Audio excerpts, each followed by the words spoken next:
But when you say that socialism has never worked anywhere, and statements like that get very widely made on American television. Wait, real quick, because you're about to, I don't care. I know you have a prepared answer to that. I'm not using the meme, socialism has never worked anywhere it's tried. What I'm saying is I don't think central planning has worked. My critique is much more specific here, and I would be, like, if you have, like, I'm curious, because I would have to go read more on them, because every time I've tried to read on places, so the only places I'm familiar with are, like, Vietnam or a lot of the older Soviet Union or some places in, like, Cuba. Like, my understanding is that when we try to socially plan a lot of stuff, you just can't do it. There's so much for a government to keep track of. It's bureaucratic. It's slow. You can't respond to changing market conditions.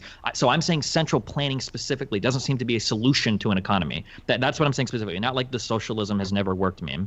Okay. I'm glad you're being more specific than that. But I would encourage you to read Maurice Dobbs' book, Soviet Economy Since 1917.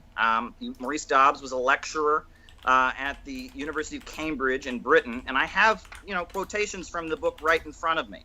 In 1928, they launched the 5-year plans in the Soviet Union. By 1938, coal production had multiplied by 3.5 times. They had increased the rate of electrification tenfold. There were 20 new tramway systems. The number of hospital beds in rural areas had doubled. The Soviet Union at that point was the largest tractor producer in the world, and they were the largest locomotive producer in the world, right? This notion that socialism has only resulted in people getting poorer or making everyone equally poor is false. In 1917, Russia was an impoverished agrarian country. By the mid-1930s, they were an industrial superpower. They were a country that was strong enough to defeat Nazi invaders. They were a country that eventually invented hold on. A lot of this is just not true. So the Soviet Union was not strong enough to defeat the Nazi invaders. Firstly, in the early part of the war, the Nazis were involved in lending a lot of things like rubber and other materials to the Soviet Union. And later on, the Lend-Lease programs from the Western capitalist nations were a large part of the reasons of why the Soviet Union was able to field as much armor and everything as they could. These aren't controversial claims. Lend-Lease was a huge program that was massively successful to supplying the USSR with supplies. It was a global alliance, an anti-fascist coalition.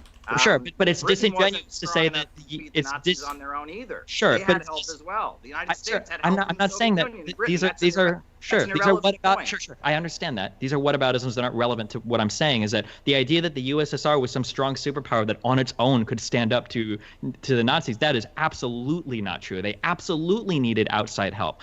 First from the Nazis themselves, and then once Hitler turned on Stalin, then from other Western nations via Lend-Lease.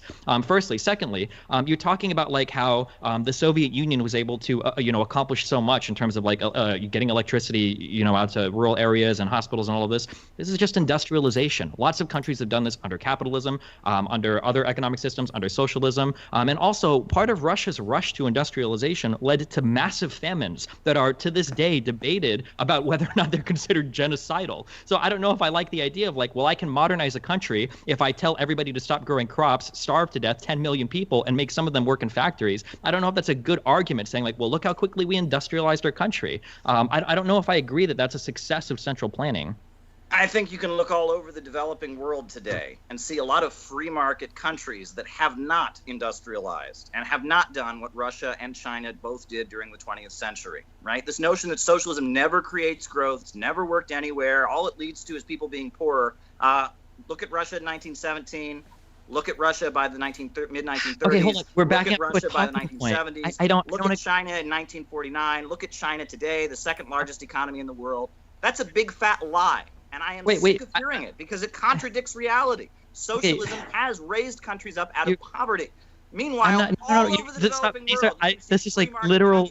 These are like still illiterate, where people don't have a basic electricity. Right? I feel like I'm running down.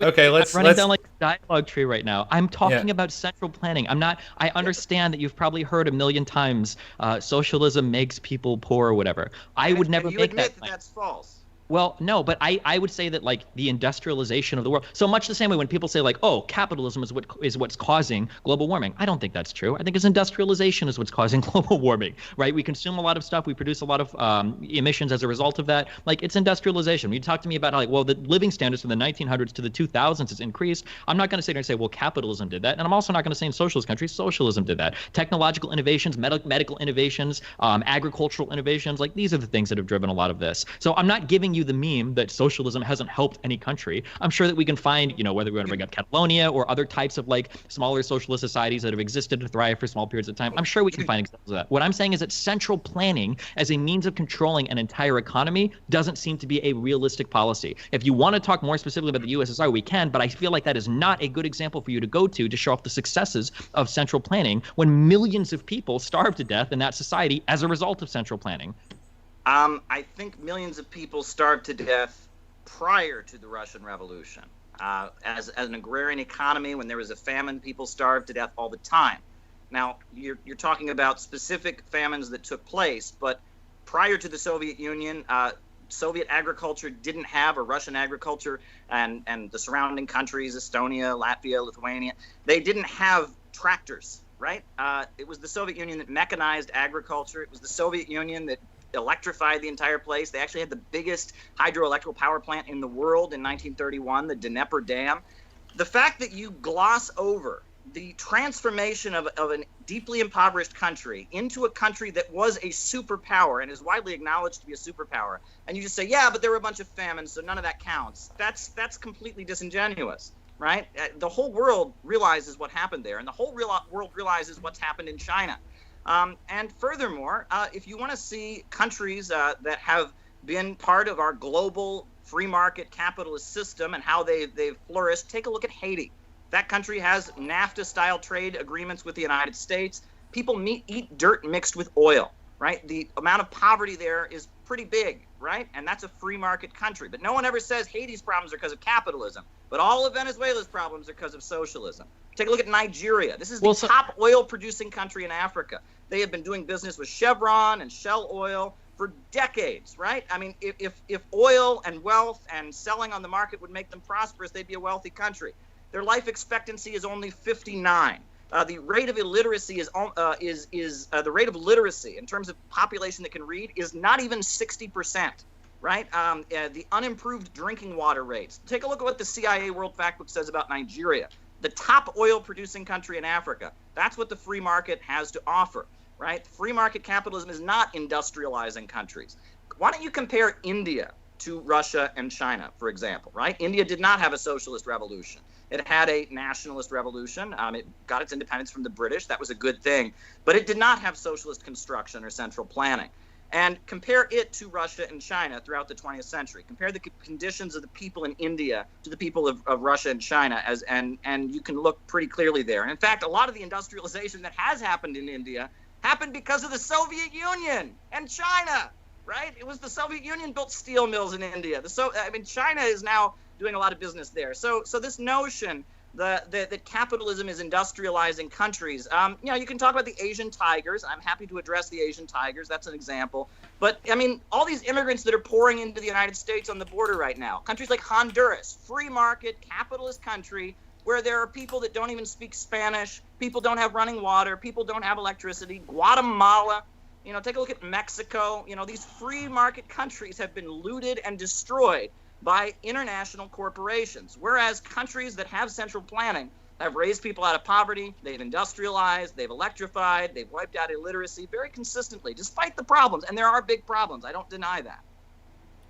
Okay, so I obviously I don't know the history of every single government in the world, but like based on some of the examples that you've given, I'm like incredibly suspect of the other examples that you have given. So like when you talk about like people don't blame Haiti for capitalism, but they do blame Venezuela, right? My understanding of Haiti is there are a lot of corruption problems that exist within that government. It's not literally just they tried capitalism and it's ruining the country. But then people do blame Venezuela. Well, that was because Venezuela like very specifically started to make socialist pivots in its economy. It started to nationalize more industries. It started to wait. Which part of that do you disagree? Do you disagree that they were expropriating industries? Do you disagree that they tried to hard force that price control? The rate of state ownership in Venezuela is actually much lower than the rate of state ownership in China. Other than wait. How is that a response? No. You wouldn't compare the state. Oil, very little is nationalized, and I've been to Venezuela, and one of the biggest problems they have is that their economy is entirely centered around oil. And when the oil price dropped in 2014, that caused a huge amount of scarcity. They need to have farms there. They need to have steel manufacturing there, and they don't have it. If they had state-run big steel mills and state-run farms and all of that, they'd be in a much better shape.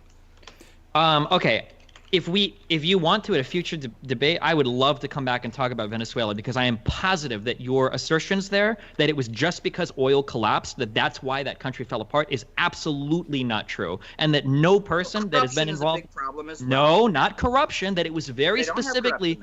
Okay, it was very specifically pivots towards trying to socialize or nationalize or expropriate parts of their economy to set incredibly restrictive price controls that caused capital industry to flee that country, that caused some firms to no longer produce goods there or provide goods for its people. This is one of the large reasons why Venezuela. It's not just because oil prices fell a little bit. You don't see other OPEC countries. An oil-producing country, a huge oil-producing country, bigger oil reserves than Saudi Arabia, than I've heard. The oil prices drop, and at the same time, they suddenly start having big economic problems, but it's unrelated. It's all just because they believe in socialism too much. That's what you're saying? Oil price drop of 2014 was dramatic. At that point, you could buy a family meal at Kentucky Fried Chicken that would cost more than a barrel of oil. The petroleum sector accounts for roughly So I'm just looking this up. I'm looking this up on the fly because I know you're very incorrect. The petroleum sector accounts for roughly 87% of Saudi's budget reserves, 90% of the export earnings, and 42% of GDP. That's petroleum in Saudi Arabia. And Venezuela, oil is. Saudi Arabia had big economic problems as well. Saudi Arabia didn't have pictures of families eating rats off the street because their economy tanked so hard. I don't have people. You're not allowed to. From Saudi Arabia crying that they're in the country that are guest workers, slaves. Saudi Arabia, you couldn't take a picture like that, and Saudi Arabia has had big economic problems during that time. Sure. Okay. So look, I'm very curious. I'm just curious. Nigeria had problems. Oil-producing countries all suffered as a result of 2014. They did suffer. Go ahead and Destiny. Go ahead and get your point in. The fact that Venezuela didn't. Are you going to make the claim that Venezuela suffered just as much as every other OPEC country did when oil prices fell? Is that the claim that you want to make? No. So why Venezuela also suffers from sanctions from the United States. Venezuela also has big problems with corruption, and they also have the problem that they don't have. You said that the problem was they already had steel manufacturing. They already had big farms. No, the problem is they don't have it. It's a one commodity economy. Why is that relevant? Why does that matter? You don't need to produce every good that your society consumes. If your entire economy is centered around oil, right, and you are importing all of your food and products, and then you get sanctions imposed on you, and yes, there are big problems there, and they've manifested themselves, and I think it's interesting, though. Now, you acknowledge, what I think is interesting about your Venezuela narrative is the narrative I normally get from people about Venezuela is that everyone has been poor and starving ever since they had socialism there, and that proves communism always fails. That's not the narrative that you have. You've admitted that there were economic successes there until a certain point. Now, why does the media lie? Why can't they admit what you just said? Why I don't know. I'm not here to talk as a Fox News correspondent. I'm just curious why you think central planning is effective. Or MSNBC or CNN. None of them can admit MSNBC or CNN with their socialist economy until roughly about 2014. Why am I getting real? Let's not extensively obscures. Why are you saying this and none of them are saying this? I don't think Destiny wants to. I don't think Destiny wants to speak for media companies. I'm not here to. I appreciate your honesty because everyone tells me all the time everyone's been starving ever since they moved towards socialism in Venezuela. You admit that the problems began fairly recently. Thank you. Thank you for your honesty.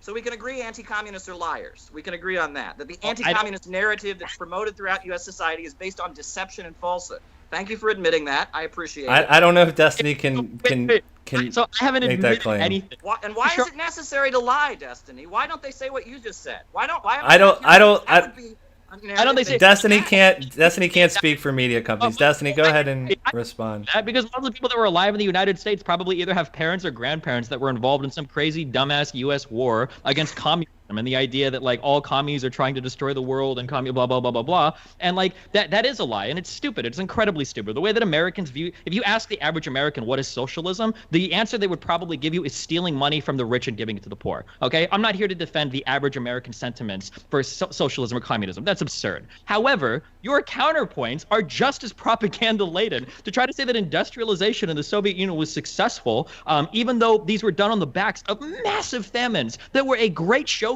of the failures in central planning as a support for central planning.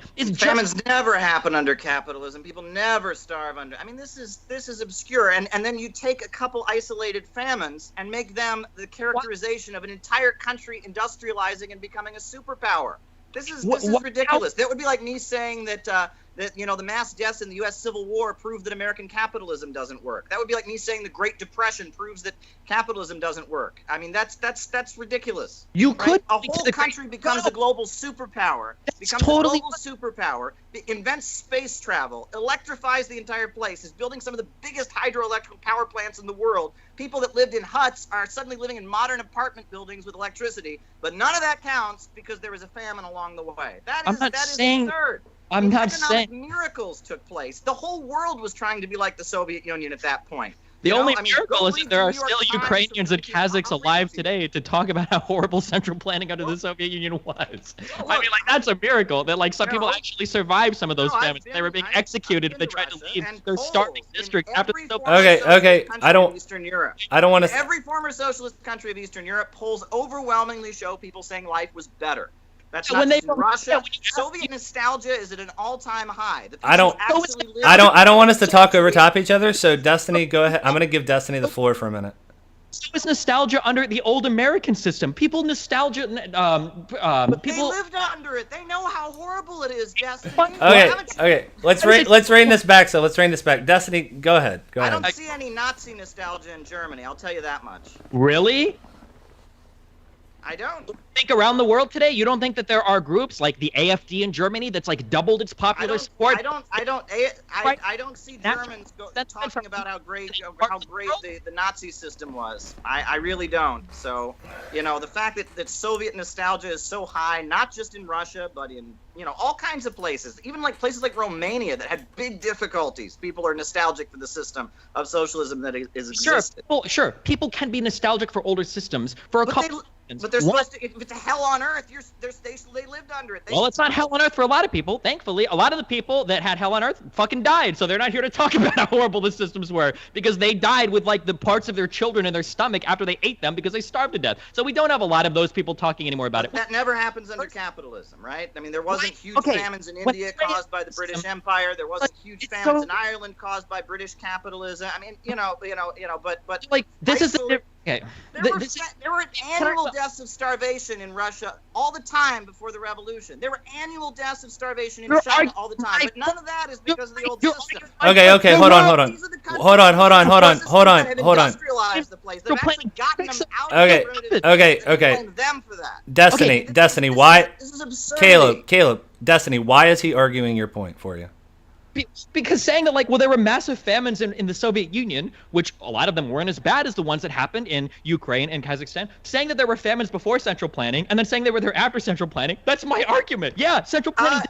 So I don't know. It was central planning that mechanized agriculture. They got them out of those situations. It was central planning that actually cured these problems. It was central planning that made China, instead of being a sick man of Asia that has mass impoverishment and mass famines all the time, into being the second largest economy in the world. You're blaming the system that cures famines and cures these problems, even though it takes a while to do it, perhaps. They are the ones that actually are responsible for the industrialization. You're blaming them for something that happened under your system all the time. I'm not. When the British controlled China, there were famines all the time. Okay. And with communists in power in China, they have become the second largest economy on earth. They have wiped out poverty. The IMF and the World Bank is praising everything that they have done, but you blame them for what? I mean, this is ridiculous. This is a ridiculous double standard. Okay.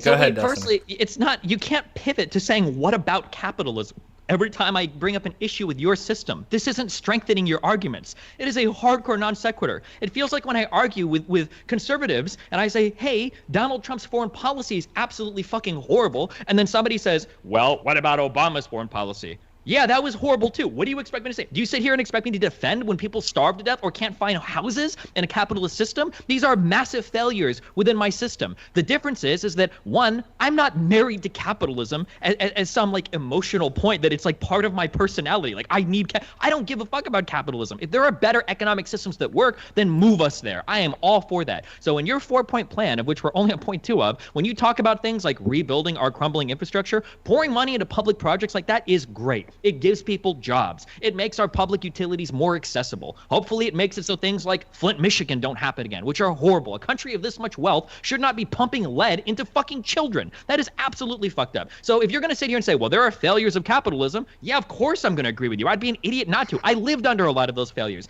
But it's not fair when I say, hey, your system failed to address this or failed to do this, for you to point and go, well, these are still some problems under capitalism. Sure, but we're not having everybody in the state of Arkansas or Texas die because of some famine and then killing people when they try to escape the country. Somebody finds out about it, right? These are, one, there's a difference in scale, and two, I'm not claiming that capitalism on its own in the purest, most libertarian pipe dream system will fix all of these problems. Capitalism needs to be heavily regulated. The profit interest doesn't always work in the public favor.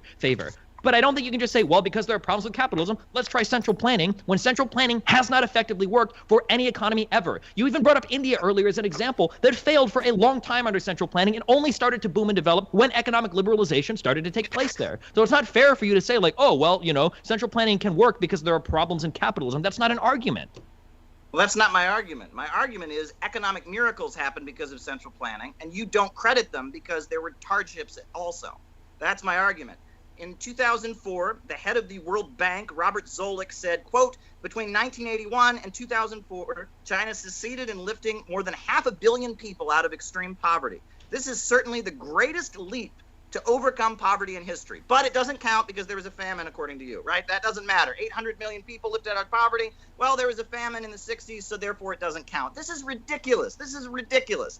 Your argument is you are taking problems in socialism and painting them as if they are the entire socialist experience. And I'm saying socialism has resulted in huge successes, and there have been successes of central planning. And you are obscuring that and denying that. And then you're pointing to the problems in socialism, and I'm pointing out that these very problems you list are probably more prevalent under capitalism. That's what I'm saying. And that's so I'm kind of curious. So the first huge central planning didn't improve things. And I'm pointing out, yes, it did. And the things that you're faulting central planning for happen far more frequently under capitalism. Do you think that China would have succeeded as the way that it did today? You mentioned that from 1981 to 2004, that was when they had their big economic boom. Do you think that it's a coincidence that in 1979, that's when the U.S. and China established normal trade relations? Do you think that China was able to grow in large part due to the horrible capitalism of the United States and the fact that we have such a massive trade deficit that has grown and grown and grown over time, that we power a lot of that economy, both with the foreign investments they make in our currency and our property over here in the form of capital and in the form of the goods that we import from that country? You don't think any of that has helped China at all? Or you think it was all just the magic of socialism? I think it was absolutely necessary to introduce the market reforms. Absolutely. And that when Deng Xiaoping, established trade relations with the United States, that was a very good thing. And I think it's also false to characterize China as a capitalist country. When I didn't characterize them as a capitalist country. I know, but that's a common argument that's made. Wait, why are you talking about common arguments that's made? I don't care about the note cards you're preparing. It's like the Fox News talking. Let's stay here in a bar, Destiny.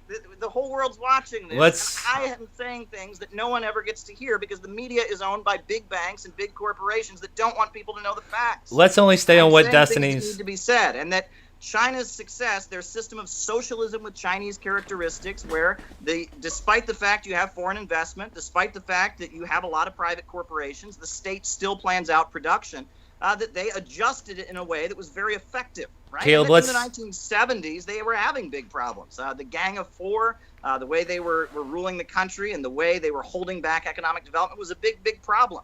And the Soviet Union was unable to adjust. That's why, despite the fact that they had huge amounts of tremendous economic growth and really achieved real big miracles, in the 80s, they needed to adjust. And rather than adjusting, the result of perestroika and glasnost was a collapse. They were they were not able to bend, so they broke. But the notion that capitalism is somehow responsible for China's growth, well, you could argue that. They've traded with capitalist countries, but they've pulled themselves up by their bootstraps. I think China's achievements are an inspiration to the entire world. What they I'm kind of curious. Caleb. Let's only address points that people are making and not like a hypothetical. So Destiny, go ahead. I'm very curious. So because we talk about how people are dying under capitalism due to hunger and whatnot, right? So we have had millions, tens of millions of people die in the USSR due to famines. Millions of people died under Maoism. Has this happened under capitalist countries, like, that are major superpowers, that aren't like these very tiny, very small, African countries? Has like the United States or Great Britain experienced like these same types of like mass famines or mass starvations as like some of these like socialist countries? May I speak? Go for it. Prior to 1917, prior to 1949, China was one of those poor countries. You're missing the point. The global capitalist system keeps these countries in those situations. That's the point, right? Okay. You're missing the point entirely. A major country. These countries are not major countries because of capitalism. You're missing the point entirely, right? You're missing the point entirely. Okay, Destiny, if you'd like to, I'd like us to move on to point 3, and let's stay point by point and not go off on tangents. So, Caleb, if you'd like to state point 3, and then we can Destiny can respond. I didn't plan this out for this to be me going over some 4 proposals I have. I think we're having a great debate here, and we're getting the essence of what we need to talk about. So I have no desire, if you want to keep going over the merits of 4 points I recommended, please do, but I have no commitment to this style of debate. I'm happy with what we're doing.